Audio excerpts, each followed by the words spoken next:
Welcome everybody. Thank you very much for tuning in today. I'm Alexandra. I'm the leader and creative director of the orchestra. And today is kind of a celebration chat, really. We very recently discovered that we'd won the Royal Philharmonic Society Impact Award for our work at the Bethlem and Maudsley Hospital Schools.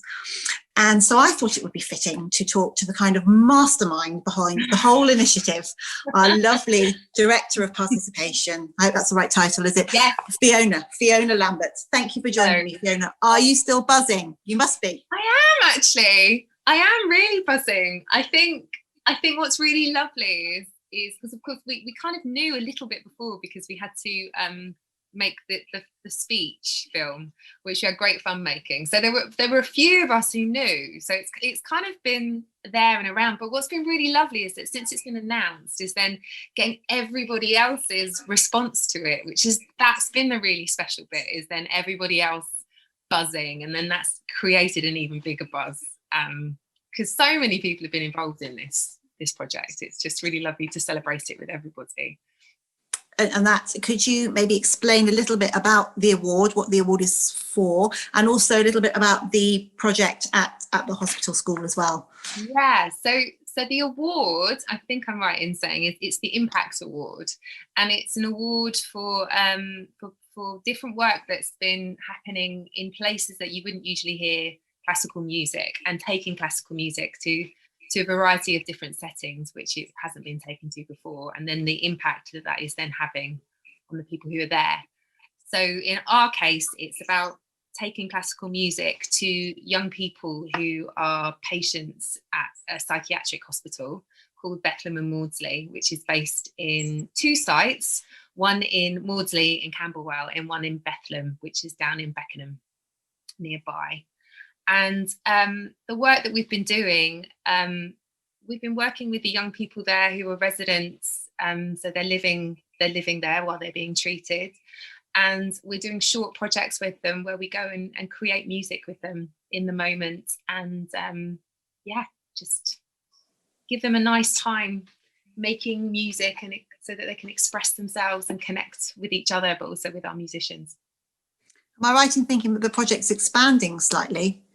Yes, so we've already had 3 years at Bethlem and Maudsley School, and during that time we've managed to work across the whole of those sites, even going into the intensive care unit there, working with young people there. And now we're about to go into Lavender Walk adolescent unit, which is at Chelsea and Westminster Hospital, and then we're also looking at expanding into a hospital in Cambridge at Adams Brooks, and going there too. So the idea is that this work that we've taken and started to build and shape at Bethlem and Maudsley, that we can then start to share it in other places and start adapting it and working with those young people too. Could you also, just for someone who's not experienced, I mean, it's an amazing experience to go into this school and work with these young children, but could you explain what typically happens? I mean, it's not a concert as such, is it? It's the players working alongside creating. Maybe you can talk a bit more about that. It's quite interesting, because I think when we first started to go in there was a bit more of a focus on performing to the young people. So I think the original model, when I first took on the project, it was more of a sense of a composer going in and writing material with the young people, which he then orchestrated and then was performed to the young people. And what we've started to do is evolve the project where the young people are actually the people making the music, and rather than our players playing to those young people, they're playing with them and alongside them. So it's really reinforcing that young person's sense of them being a musician, and this very sort of democratic kind of, we're all in it together and we're all making music together, rather than this sense of we're a really amazing orchestra, we're going to come and show you what we can do. We're an amazing orchestra, and we want to connect with you, and we want to play with you, and let's see what we can make together. So the way the sessions work now is that we go in and we work with small groups. I mean, it's very different at the moment because we're in COVID time, so I'll also explain what it's like when it's not COVID times. We will go in and we tend to work with a small group and use a piece of repertoire that's already existing in our concert series at that point. And there'll usually be a player with us, with Gowan Hewitt, who leads the project, and we'll play that repertoire to them, and there'll be an element of listening, but then also there'll be a sense of like hooking people in and finding moments for them to kind of join in, or just find a moment. It's quite difficult to describe, actually, Alex. I'm finding this really hard. It's kind of all good projects are. It's empowering, isn't it? For both, I think, for the musicians, but mainly for the youngsters involved. It lets them feel that they're creating, and they are creating, and the sort of joy of discovering things is what it's all about.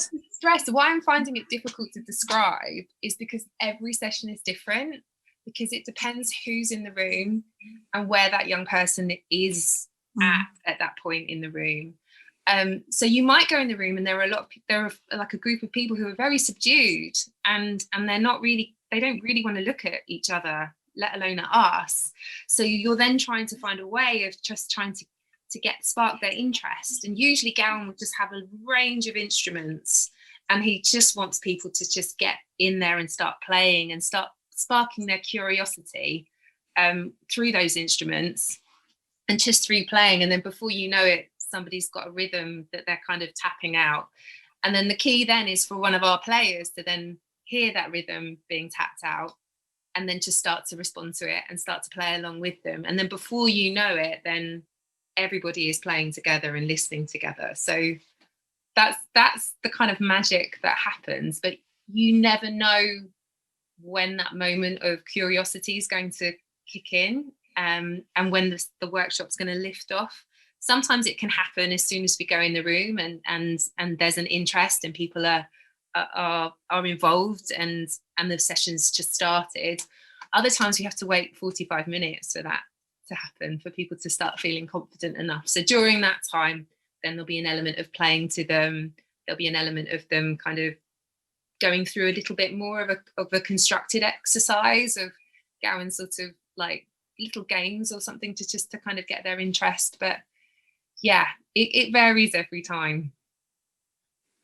Now, this project is one amazing part of the sort of bigger picture of the participation and well-being and outreach work that we do at City of London Sinfonia.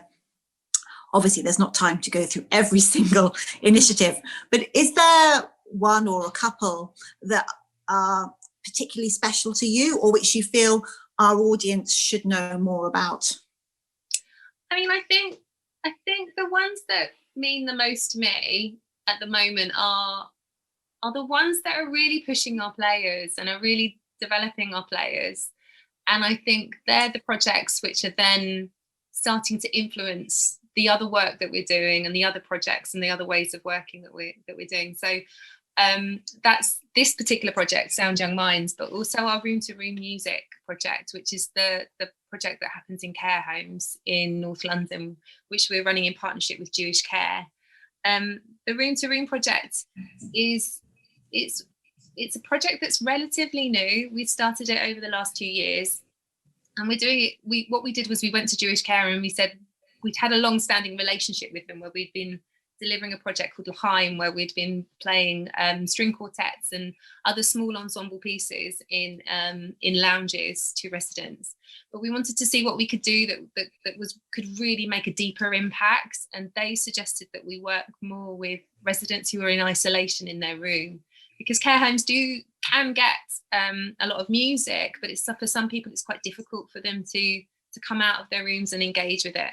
So we devised this project where 2 of our players will visit each individual in their room and basically just meet that person wherever they're at. So if they're sleeping or they're feeling sleepy, then they will respond with music that matches that.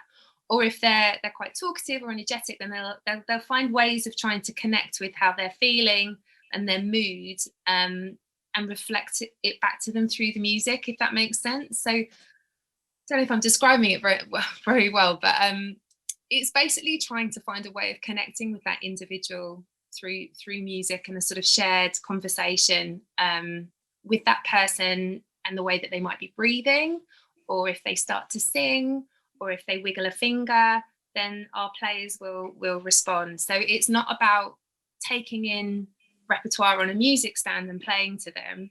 it's about creating a piece of music with that person in that space at that time. I mean, sometimes there will be music that's played, but it's usually music that a player knows off by heart, and they've memorized it because it's a piece of music that means something to them. So there was a situation where there was a person who really loved Bach, and I saw Becky, one of our cellists, go in and just play a whole suite to this person, and just from memory, and this really deep connection kind of happened in that moment.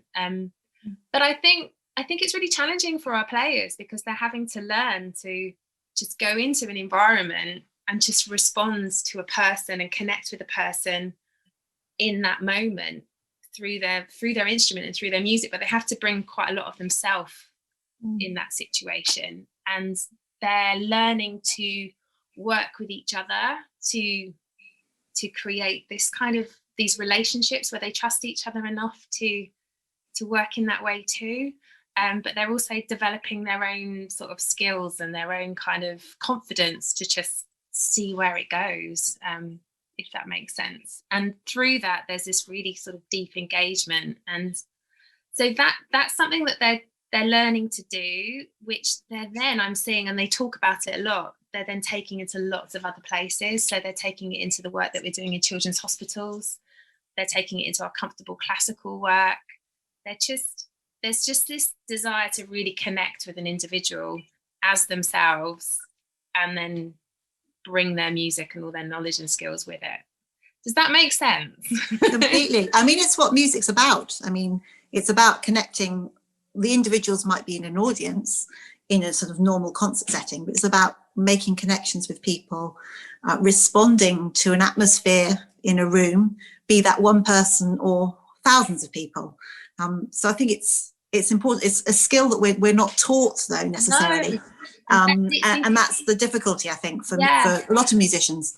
I think it puts a lot of musicians in a really, really vulnerable place as well, because so much of a musician's training is about being excellent at playing, and to then kind of step away from that and go into this kind of unknown void where potentially there could be a feeling of being judged as not being excellent at playing, then it can put them in a very vulnerable position. And and a lot of people don't want to go there because it's scary, and it goes against a lot of the training and preparation that people are taught at music colleges and other places. So I think that's when it's sort of my duty and Fee, our other producer's duty, to kind of really care for those players and support them, because I think we're really acknowledging that it does put them in a bit vulnerable position. So we need to make sure that there's as much support and training,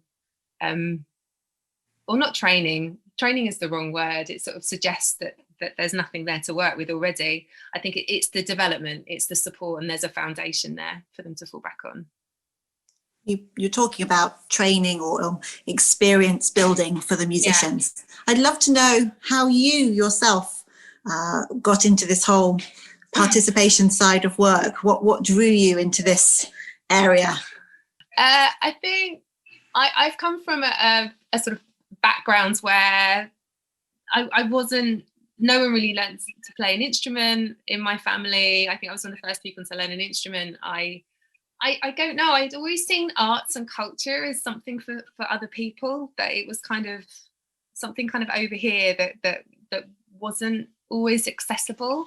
And I don't know what that's about. I don't know where that's come from, but I remember going to do a workshop with Glyndebourne when I was at school, at secondary school, and it just kind of opened this door to me. I'd always thought that opera and classical music was just very difficult, and then suddenly, and wasn't for people like me. And then it was just kind of all deconstructed for me, and I just thought, gosh, it's not that hard at all. It just needed to be unlocked. And I think that experience has always been my drive to kind of just unlock these sort of cultural worlds that some people might feel is unattainable for them, for I don't know what reasons, because actually when you do deconstruct it and unlock it all, it's actually very easy to engage with. But for some reason there are these sort of barriers there. So yeah, so I managed eventually, once I graduated from university, I contacted Glyndebourne for work experience and their education team, and they let me come on board to do some work experience. And then I eventually managed to get a job there for the season. And then I kind of worked my way up over the years, working in some amazing learning and participation departments. So I started at Glyndebourne, so very much got a training in participatory work where you're with an art form that is so multi-layered, because you've got the music and the orchestra, but then you've also got the singing, and you have the stage work and the choreography and the design and the costumes. So it was a wonderful world to work in terms of participation, because there's so many different levels that you can bring people in and engage with the work. And then I worked at Spitalfields Music for 3 years, working in Tower Hamlets, and learned a lot then about different cultures and different backgrounds and ways of working. And then I was at E&O for 4 or 5 years, and that was really great training, because I think at that point I started to learn more to work with company artists. So trying to find ways of getting the chorus involved in projects, or the stage crew involved in projects, and yeah, that kind of connection to the actual company itself, making sure that that was represented in the work of participation. Because so often, especially in big organisations back in sort of the 90s or the noughties, it was kind of quite separate. So I was constantly trying to connect it back. And when I then went to the South Bank Centre and looked after all their artists in residence. And I think that's when a lot of my sort of experience of working with artists then started to really get honed, trying to find ways of working with artists who were really established, particularly at the South Bank Centre, and find ways of, I sat within the participation team, but it was trying to find ways of them to kind of break down their work and, yeah, make it accessible to a whole variety of audiences, which was just just brilliant training, because in that environment I was working with people like Gillian Moore and Jude Kelly, and also with some amazing artists that they had there, and also again multidisciplinary. So I think it was just great training to work there. And then I went to the Opera House for 6 years, working in their learning and just a participation department, and just did many different types of projects. For a while I was a ballet learning manager. I'm not quite sure how I became a ballet learning manager for the Royal Ballet, but I did I did sort of 9-month maternity cover with them. Worked with the orchestra, worked a lot with the opera company, have worked with people of lots of different ages and backgrounds. And alongside that, I've also been an examiner at the Royal Academy of Music. I examine all the workshops of all the Open Academy musicians. So they're all the musicians who are being trained to kind of work in participatory settings. So that was also a fantastic way to kind of sort of look at how do you support and shape those young musicians who are coming through to become lead artists. And then I came to CLS. So it's all been very kind of big organisations and massive works, but I feel like it's all, the thread there is like working with the artists and always trying to find a way of making the art accessible to everybody, anybody and everybody. And I feel like a big part of it as well is working with the artists. You need to kind of support people to kind of also understand how to do that and present themselves. And so that was a very long, garbled. No, it was extremely impressive resume. Goodness me. And we have Glyndebourne to thank for such a lot as well. I think it's amazing that it was that workshop you went to, which sort of opened your eyes to music in a way. And then, you know, that you went there for work experience. I mean, that's testament, shows lots of young people out there that you should write and ask, and you never know what will happen. And I think it was also, I mean, that was a really formative time, because people like Jonathan Dove were workshop leaders when I was there, and people like Stephen Langridge, who's now the artistic director of Glyndebourne, he was like leading workshops too. So I feel like that kind of training and background, it kind of, I keep saying training, that experience, it kind of showed me that the best artists who lead this work don't see a difference between working with a professional or a non-professional, and the fact that those people who were really rooted in participation and learning participation work, who have now gone on and they're leading these massive institutions, and I think it shows how blended the work now is, that yeah, artistically there should not be a compromise at all. Would you say that it is working with the sort of individual performers, players, which drew you to CLS? Because obviously it's a much smaller outfit than many that you've mentioned. Is that, you know, what enticed you to join us? And also, what else do you find that's sort of special about CLS? Because how long have you been with us now? Like 3 years. 3 years, gosh, yeah.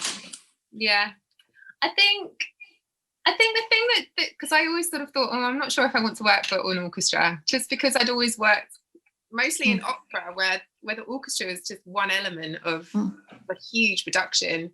But then when I looked at the CLS brief and the website, I think the thing that really came through was that it was trying to do things differently. And that's always been my big passion, about how do you present work differently so that people can come at it differently, and come to it in a different way. And I think the thing that was always emblazoned across everything was the fact that we didn't see it, you didn't see a difference, because I wasn't part of it then, between participation work and the concert stage. And I thought that's a really fantastic ambition to have, and I want to be part of it, but also I want to see how far we can go with that. And that was my big drive, I think, was to kind of go, well, let's go somewhere small and let's just see what we can do and what we can create with something small that could then be a model for so many other places about how to do this work. I mean, it's been amazing. 3 years, it really has been fantastic, and we're very lucky to have you.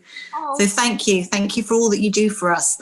I'm going to end. I hope it's not a nasty question. I think it's a good one. Let's see. In lockdown 1, of course, our comfortable classical at home grew quite a following in the end, and I think people love to tune in. It wasn't just about the music. It was about sort of meeting the players, getting to know them, hearing about their interests. Sometimes you met their partners, their families, their ponies, their hedgehogs. You know, it was about the whole thing.